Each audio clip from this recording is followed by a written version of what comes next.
I'm 75 years old, and my wife Margaret, she's 73. We've been married 51 years. 51 years. And there's one thing she brings up that never goes away. Every single time we drive down Oakwood Street, she gets quiet. Real quiet. And I know what she's thinking. I know exactly what she's thinking. Because in 1987, there was a house on that street. A beautiful little two-story with a big oak tree in the front yard. $75,000. That was the asking price. $75,000. And Margaret, she wanted that house so bad. I mean, she had already picked out where the furniture would go. She'd planned the garden. She knew which room would be the nursery for our second kid. She had it all figured out. And I said no. I told her we weren't ready. Interest rates were at 10%. I thought that was too high. I thought we should wait, save more, be more secure. You know what Margaret said to me last Tuesday? We're driving past that street and she goes, "That's the house." Just like that. That's the house. After 38 years, she still points it out. And I don't say anything. What can I say? She was right. That house, that $75,000 house, it sold last year. I saw it on Zillow because I torture myself sometimes. You want to know what it sold for?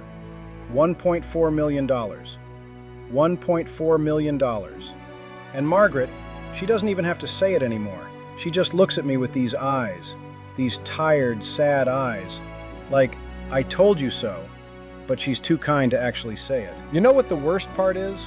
It's not even the money. I mean, yeah, the money hurts. But it's the way she talks about it. She'll be folding laundry or making dinner, and out of nowhere she'll say, "Remember that oak tree?" Or, "I wonder what color they painted the kitchen." She spent 38 years imagining the life we could have had in that house. And I took that from her. I did that. See, back in 1987, we were renting a little apartment, $600 a month. It was fine. It was small, but it was fine. Margaret came home one day with that real estate magazine, the one with all the listings, and she had this one page folded, this one house circled. She said, "Honey, I went to the open house today. You have to see this place. It's perfect for us." And I didn't even go look at it. I had every excuse ready.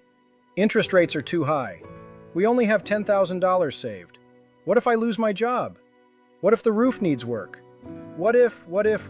Had if Margaret looked at me and said, "We can make it work, we always make it work, this is our chance." But I was scared, terrified actually, and I let that fear make the decision. Exhales. We didn't buy the house. Some other young couple bought it, probably in their 30s just like we were, and they lived the life Margaret dreamed about.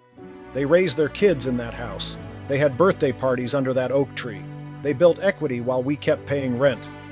You know what we paid in rent from 1987 to 2018? 31 years of rent. Started at $600 a month. Then it went to $850. Then $1,100. Then $1,600. By the time we finally bought our first home in 2018, we were paying $2,300 a month. Margaret kept every single receipt. She's got them in a box in the closet. I saw her looking through them once, just sitting there on the bed going through years of rent checks. I asked her what she was doing. She said, "Just remembering." We paid over $520,000 in rent. $520,000. Gone. Nothing to show for it. And that $75,000 house? If we'd bought it, we'd have paid it off by 2017. We'd own it free and clear. And it'd be worth $1.4 million now. But here's what really kills me. It's not just about that one house. It's about every time Margaret wanted to make a move and I said no.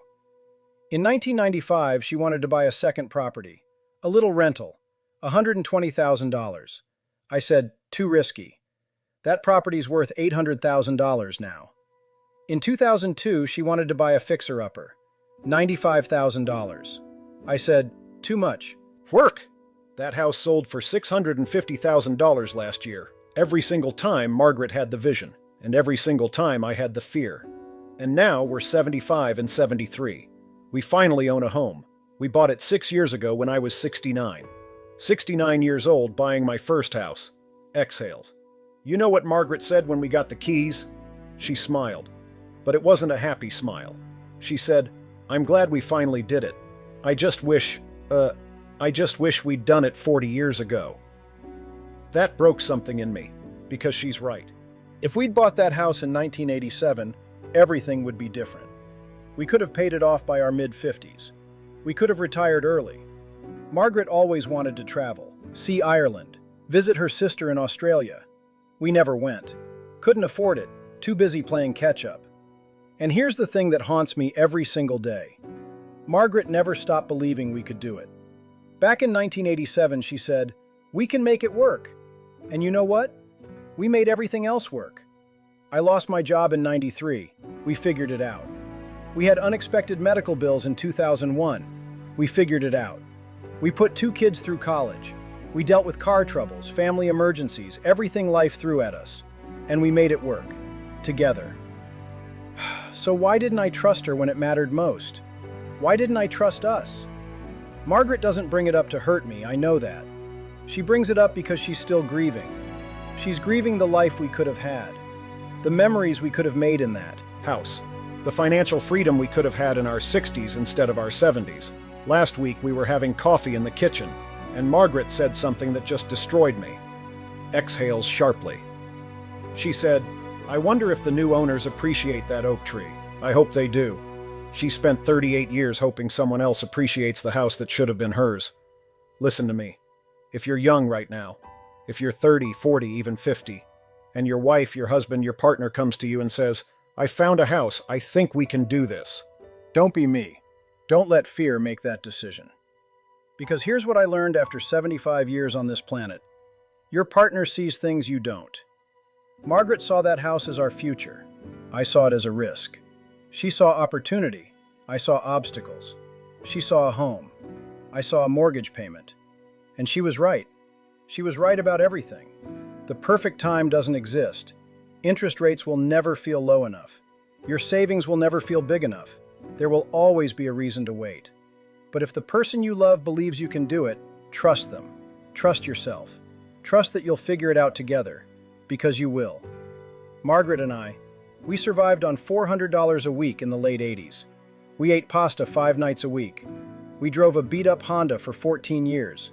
We made it work. We could have made it work in that house, but I was too scared to try. You know what Margaret said to me last night?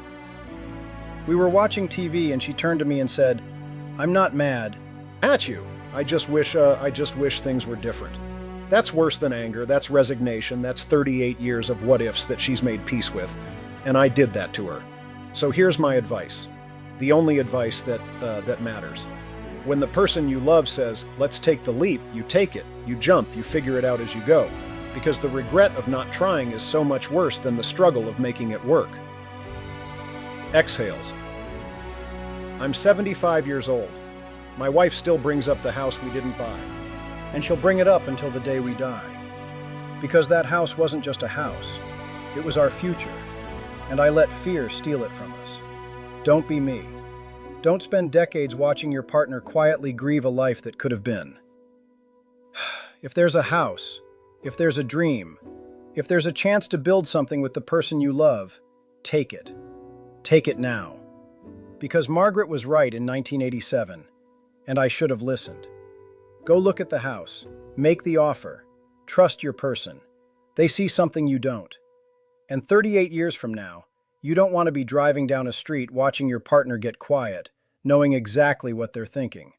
Trust me, you don't want that. So do it. Do it today. Take the leap. Build the life. Make the memories in the house. Don't make your partner spend 40 years imagining what could have been. Because I'm 75, and my wife still brings up the house we didn't buy. And it's the biggest regret of my entire life. Go. Go do it. Now.